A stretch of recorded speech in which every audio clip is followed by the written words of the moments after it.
શિવરાત્રિના દિવસે શું ચડાવવું જોઈએ, કેવી રીતે ચડાવવું જોઈએ અને કયા કારણસર ચડાવવું જોઈએ.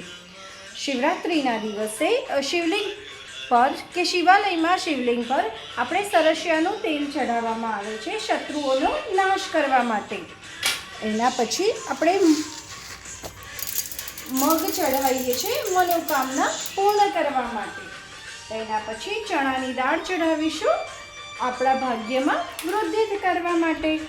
કાળા અડદ ચઢાવીશું શનિનો પ્રભાવ ઓછો કરવા માટે. અને મસૂરની દાળ ચઢાવીશું કર્જમાંથી કે ઋણમાંથી મુક્તિ મેળવવા માટે. જો તમે પણ આ બધી વસ્તુઓ પ્લેન કરવા માંગતા હોય તો તમે શિવરાત્રિના દિવસે ગમે તે ટાઈમે આ ઉપાય કરી શકો છો અને એનો લાભ મેળવી શકો છો. શિવરાત્રિનો આ લાભ મેળવવા માટે કમેન્ટમાં ઓમ નમઃ શિવાય ચોક્કસ લખજો. ઓમ નમઃ શિવાય.